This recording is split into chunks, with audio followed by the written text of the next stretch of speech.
नमस्कार साथियों, स्वागत है एक बार फिर से आपका इवोल्यूशन आरएस परिवार में। और हम जैसे आप जानते हैं रोज सुबह 10 बजे यानी क्लास लेके आते हैं जो राजस्थान करंट और भारत को भारत का जो करंट है उसको हम कवर करते हुए चलते हैं। आपको लगता होगा आज मैं लेट हो गया 5 मिनट, तो कुछ तकनीकी कारण होते हैं उससे हम थोड़ा सा लेट हो जाते हैं। तो चिंता नहीं करनी है, हम डेली ये क्लास लेके आएँगे।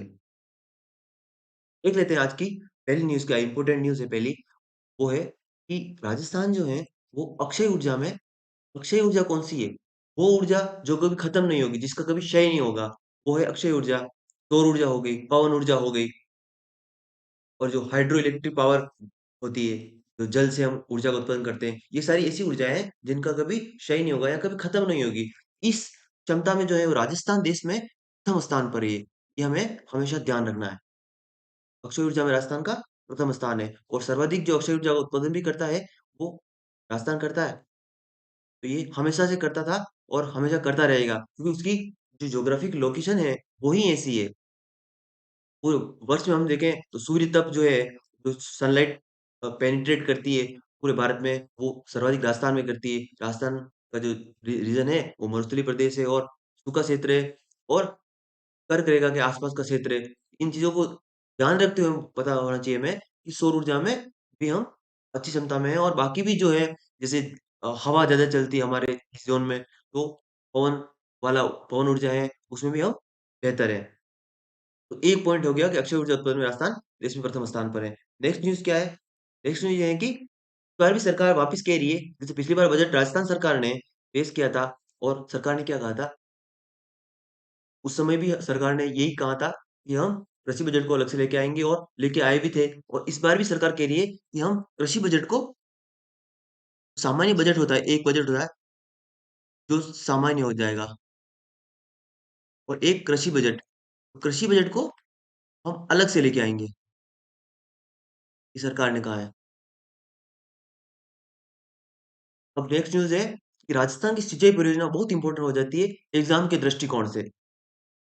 तो हमें जनरली देखो 2 प्रकार की सिंचाई परियोजना है। एक है मेजर या मुख्य जो है, बड़ी जो परियोजना होती है और एक होती है माइनर जो मध्यम और लघु होती है। मध्यम और लघु में क्या हो जाएगा? मध्यम लघु जो होती है वो ज़्यादा एग्ज़ाम के रिलेवेंस से इम्पोर्टेंट है। वहीं से पूछेगा एग्ज़ाम क्योंकि वो बच्चों को पता नहीं होती। जो लार्ज है जैसे हम चंबल की बात करते हैं या कोटा बैराज या बहुत सारी जो परियोजना बड़ी-बड़ी, माही हो गई, इनके बारे में सबको पता होता है। तो एग्ज़ामिनर का अब जो है मूड डाइवर्ट हो रहा है। इस बात को हमें ध्यान रखना पड़ेगा और वो जा रहा है अब किस तरफ जा रहा है? तो लघु और मध्यम सिंचाई जो परियोजना है, नई-नई परियोजना उसमें भी उन पर उनका फ़ोकस जा रहा है। हमें ध्यान रखना है कि एक अभी प्रस्तावित है परियोजना सिंचाई परियोजना जो राजस्थान के सिरोही जिले से संबंधित है और इसका नाम है 32 नाला बाँध परियोजना। ये भी निर्माणाधीन है। इसका निर्माण कार्य चल रहा है। 32 नाला परियोजना का संबंध किन जिलों से है राजस्थान के? आपको बता देना सिरोही, ये आपको पता होना चाहिए। सिरोही में है 32 नाला, 32वां नाला।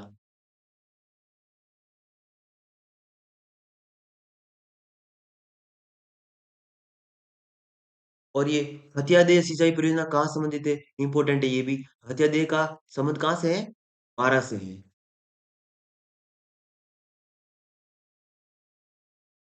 वहीं पे हम कुछ जो एक्स्ट्रा फैक्ट के रूप में हम देख लेते हैं कि कुछ इम्पोर्टेंट जो सिंचाई परियोजना है। मैं ये बता रहा हूँ आपको मध्यम व लघु प्रकार की सिंचाई परियोजना। अजमेर की है नारायण सागर बाँध, अलवर की है जयसागर बाँध, के और 12 में कौन-कौन सी है? तो एक इम्पोर्टेंट आप ये देख लहासी को ध्यान रखना आपको। लहासी कहाँ पे है? तो 12 में है लहासी और बैतली हो गया 12 से, अंधेरी, परवन, विलास ये 12 से हैं। वहीं बाड़मेर का हम देखेंगे तो बाँस से बाड़मेर, बाँस से भाटांडू। भाटांडू का कुआँ जो हो गया, वो भी बाड़मेर से। बंद बारेठा का नाम सुना होगा आपने, तो भरतपुर में ही है बंद बारेठा, बारेठा बाँध, ये भरतपुर से संबंधित हो गया। बूंदी की हम बात कर लेंगे, बूंदी में हम देखेंगे चाकण हो गया, मेज हो गया, कनक सागर हो गया, गरदड़ा हो गया, ये बूंदी से संबंधित है। गरदड़ा के बारे में तो आप पहले सुना होगा, रॉक आर्ट पेंटिंग जो है वो गरदड़ा से संबंधित है, world rock art painting Bundi से ही है वो। तो चित्तौड़गढ़ के बारे में हमें पता होगा, चित्तौड़गढ़ का है बड़गांव, वागन, ओरई और गंभीरी। गंभीरी नदी बहती है चित्तौड़ में, उस हिसाब से आप याद रख सकते हो, ये तो आसान है गंभीरी वाला तो। फिर ताल छापर पता ही होगा, चूरू में काले अदरक के लिए फेमस है, तो ताल छापर भी हमें जनरली पता होता है सामान्य तौर पर। वहीं डोसा की बात करते हैं तो चिरीमिरी, चिरीमिरी याद नहीं रहेगा आपको, चिरीमिरी तो याद रखना, चिरीमिरी, रेडियो, चिलमिली, माधो सागर, ये सारे हैं डोसा से संबंधित। वहीं धौलपुर की बात कर लेंगे, तालाबशाही और पार्वती परियोजना। पार्वती के बारे में याद रख लेना, पार्वती कहाँ संबंधित है तो धौलपुर संबंधित है, ये इंपॉर्टेंट है, वो हो गया। मैं स्टार लगा देता हूँ यहाँ पे। एक ये पार्वती और एक लासी, याद रखना। और मैंने उससे पहले हत्यादेव बताया, हत्यादेव को याद रखना। हत्यादेव का संबंध जो है वो बारह से है। ठीक है। अब और देख लेते हैं कि सोम कमला अंबा, ये डूंगरपुर संबंधित सबको पता होता है। एडवर्ड या गेब सागर, ये गेब सागर, गेब सागर भी। और भिखाबाई सागवाड़, सागवाड़ा डूंगरपुर में ही है। ये पता होना चाहिए, डूंगरपुर संबंधित है। जयपुर का कौन सा है तो इंपॉर्टेंट हो जाएगा, राजधानी है जयपुर के, दोनों याद रखना, कानोता और छापरवाड़ा बांध, दोनों जयपुर से। फिर बाकली बांध को याद रखना, जालौर, जयपुर इतना। फिर झालावाड़ में कौन कौन सी तो चोली होगी, चोली और घाघरे से याद रख लेना, चोली हो गई झालावाड़ की। और फिर घाघरीन, देखो चोली और घाघरा, चोली, घाघरा, ये है झालावाड़ से। पिपलाद, काली सिंध, आहू और काली सिंध का संगम, पता ही है आपको, झालावाड़। फिर छापी, भीम सागर, हरिश्चंद्र सागर, मनोर थाना, ये सारे झालावाड़ से संबंधित है। वहीं झुंझुनू की हम बात कर लेंगे तो अजीत सागर बांध, को भी याद रखना। जोधपुर की बात करेंगे, जसवंत सागर बांध हो गया, बांध को भी याद रखो। जसवंत सागर बांध कहाँ स्थित है, जोधपुर में स्थित है। इंपॉर्टेंट पूछा जाता है, जनरली एग्जाम पूछ लिया जाता है कि जसवंत सागर बांध का संबंध किस जिले से है, जोधपुर से, पता होना चाहिए आपको। पाल संबंध, उमेश सागर बांध, ये सारे जोधपुर से रिलेटेड है। गोपालपुरा, तकली, हलनिया, हलनिया कोटा, सावन भादो, हरिश्चंद्र, ये सारे कोटा संबंध थे। पाली की बात कर लेते हैं, जवाई नहर, राजसमंद, नंद संबंध, राजसमंद में ही है। इसरदा, सवाईमाधोपुर, इंदिरा गांधी लिफ्ट सिंचाई, चंबल पर।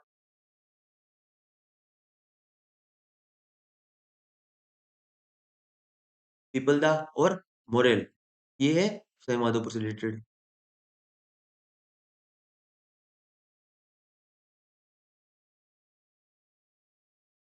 ये मुझे डाउट हो रहा है यहाँ पे, ये आप देख लेना है ना। ये जो चंबल वाला बता रहा है, इंदिरा गांधी लिफ्ट सिंचाई परियोजना, ये कहाँ पे स्थित है, ये आप देख लेना, मैं कल बता दूंगा, है ना। वहीं सुकड़ी, ये है सिरोही। और फिर उदयपुर की बात हो रही थी, जाना सागर हो गया, सोम काकदर हो गया, मानसी वाकर हो गया, ये उदयपुर संबंधित है। मानसी वाकर को याद रखना, सोम काकदर को याद रखना, उदयपुर से रिलेटेड है, इंपॉर्टेंट है। भीलवाड़ा के मेजा बांध, और पांच नाबाद है करौली में। और एक कल थोड़ी छोटी सी मिस्टेक हुई थी मुझे, जो मैंने बताया था कल में न्यूज़पेपर में, कि एक बांध बताया था, टोंक का जो है, टोंक का कौन सा बांध है वो मैंने यहाँ बता दिया था, करौली में बता दिया था, तो वो आप करेक्ट कर लेना, वो टोंक में स्थित है। वो भी आ जाएगा न्यूज़ में वापिस। हम आज थोड़ा सा प्रीवियस की न्यूज़ है वो भी देख सकते हैं, अगर आप चाहो तो।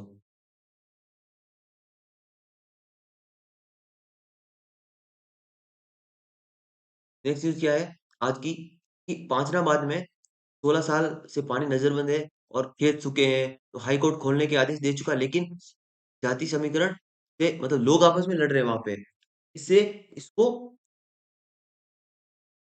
मतलब सॉल्यूशन नहीं मिल रहा है, यहाँ कोई समाधान नहीं हो पा रहा है इसका। तो पांचना बांध इंपॉर्टेंट हो जाता है, क्योंकि न्यूज में रहता है हमेशा। पांचना बांध अभी हमने देख लिया, पांचना बांध कहाँ स्थित है, पांचना बांध जो है करौली में स्थित है, ये आपको पता होना चाहिए।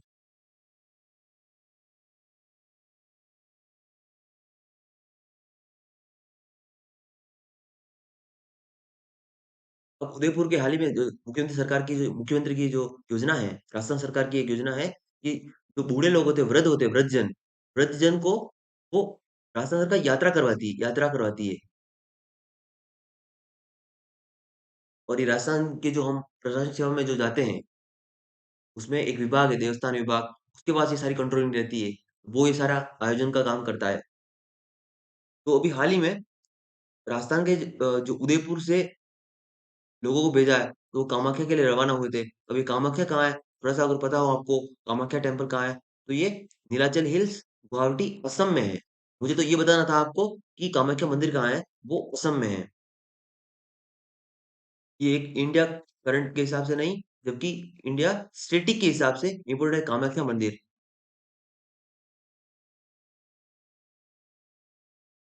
यहाँ पे जो है, वो पार्वती की योनि की पूजा होती है। यही पता होना चाहिए।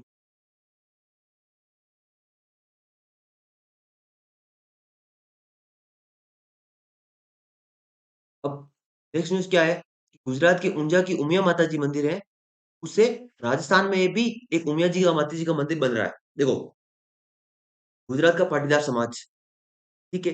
अब वहाँ पे उनका एक मंदिर है, उमिया माता जी का मंदिर। और उमिया माता जी मंदिर जो है, वो डूंगरपुर के कुछ पाटीदार हैं, वो डूंगरपुर लाना चाहते हैं, तो वहाँ से वो डूंगरपुर में भी एक उसकी एक शाखा या ब्रांच डेवलप होने जा रही है, तो वो मंदिर बनने जा रहा है राजस्थान के डूंगरपुर में उमिया माता जी का मंदिर। तो डूंगरपुर के चितरी में, उमिया नगर में प्रदेश का पहला उमिया माता जी का मंदिर बन रहा है। इस बात को आपको ध्यान रखना है। उमिया माता जी का मंदिर राजस्थान में कहाँ स्थापित है, आपसे पूछा जाएगा करंट में, जो आपके एग्जाम होने वाले रिसेंट एग्जाम होंगे, तो आपको क्या बता देना है?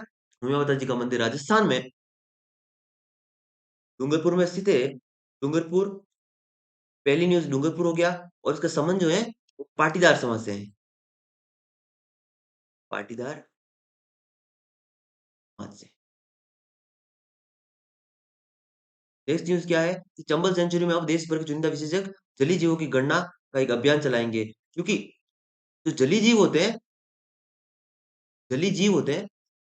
देखो, जलीय जीव में क्या होता है कि एक जीव होगा, वो दूसरे जीव को खाएगा, वो आपस में अंतर्निर्भर होते हैं, आपस में डिपेंडेंट होते हैं या निर्भर होते हैं। जब एक जीव अगर पर्यावरण के प्रभाव से, हमारे कारण, हम जो इस प्रकृति का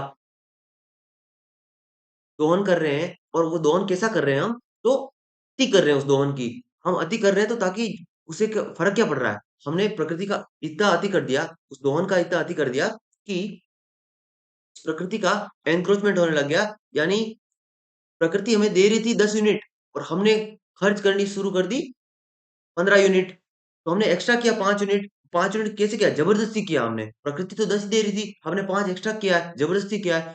तो ये पर्यावरण को इम्पेक्ट डालती है। तो ये जलीय जीव जो है, हमारे कारण, ये मानवीय कारणों की वजह से नष्ट हो रहे हैं। तो ये आपस में अंतर्निर्भरता खत्म हो रही है। ये खत्म हो जाएगा एक जीव, तो दूसरा भी खत्म हो जाएगा।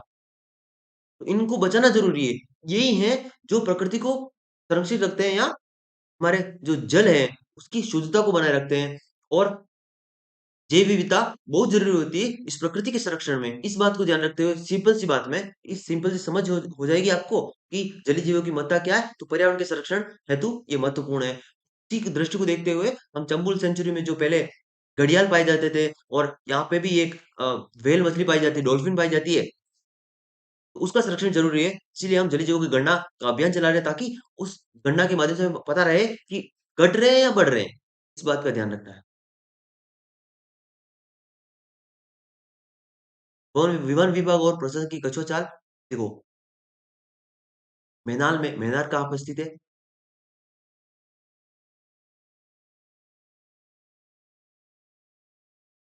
ये बताना चाहिए। चित्तौड़गढ़ में स्थित है मैनार, और मैनार एक वेटलैंड है। अब नोटिफ़ाई तो कर दिया, लेकिन इस पे कुछ वन विभाग का और प्रशासन का कुछ रिस्पॉन्स नहीं आ रहा है। यानी उसके संरक्षण को लेके, प्रिजर्वेशन को लेके कुछ वो कार्य नहीं कर रहे हैं, या उसमें जो कार्यकुशलता होनी चाहिए, जो एक रुचि होनी चाहिए, वो नहीं दिख रही है प्रशासन की। तो ये एक गलत बात है कहीं न कहीं। तो पर्यावरण का संरक्षण ज़रूरी है, तो मैनार जो वेटलैंड है, मैनार या मैनाल वेटलैंड, उसका संरक्षण ज़रूरी है, तो प्रशासन को ध्यान देना चाहिए। एक ये भी न्यूज़ थी।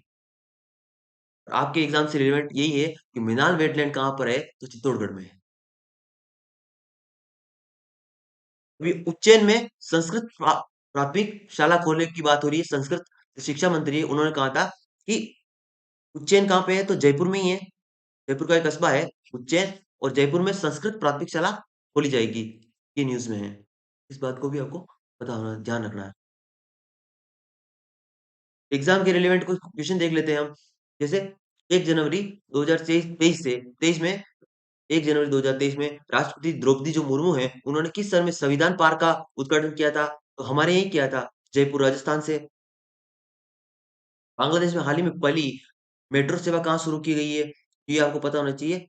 ढाका, जो ढाका कैपिटल है बांग्लादेश की। केंद्रीय मंत्री अश्विनी वैष्णव ने किस राज्य में हाई स्पीड 5G दूरसंचार सेवाओं को शुरू किया है? इसका आंसर क्या हो जाएगा? अश्विनी वैष्णव ने कहाँ शुरू किया गया? क्या है? 5G दूरसंचार की सेवा ओडिशा में। इतना इंपॉर्टेंट नहीं है ये। ओडिशा राज्य की किस पहल को UN habitat world habitat award 2023 सम्मानित किया गया है? ये इंपॉर्टेंट हो जाता है थोड़ा सा इंडियन करंट के प्रोस्पेक्ट से। तो इसका आंसर हो जाएगा जग मिशन। यानी ओडिशा राज्य की किस पहल को UN habitat world habitat award 2023 सम्मानित किया गया? तो जग मिशन को सम्मानित किया गया है। राजस्थान के प्रथम मुख्य सूचना आयुक्त है, ये कौन है? राजस्थान के प्रथम मुख्य सूचना आयुक्त एमडी पुरानी।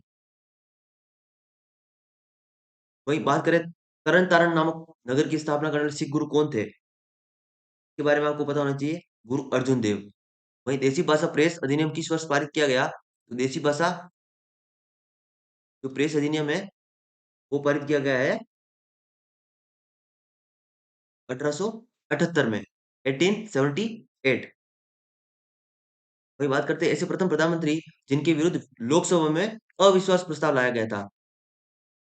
ऐसे प्रथम प्रधानमंत्री जिनके अगेंस्ट में लोकसभा में अविश्वास प्रस्ताव, यानी अविश्वास प्रस्ताव कौन लाता है? विपक्ष की पार्टी लाती है। एक सत्ता में होती है, एक विपक्ष में होती है, जिसकी सत्ता अभी नहीं है। जैसे अभी सत्ता बीजेपी की है, तो बीजेपी हो गया सत्ता पक्ष। वहीं विपक्ष पक्ष कौन सा हो गया?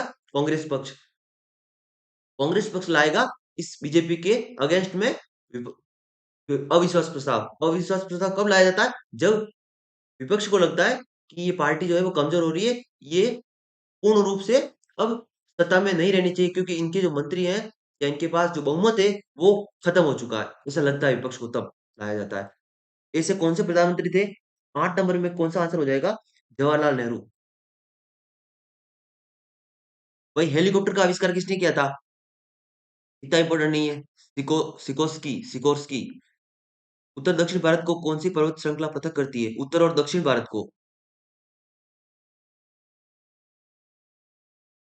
तो विंध्य जो है उत्तर और दक्षिण भारत को अलग करने का जो काम कर रही है, देख लेते हैं यहाँ पे बात की। यहाँ पे है एमपी में। जो विंध्यन श्रृंखला है वो उत्तर और दक्षिण को अलग करने का काम कर रही है।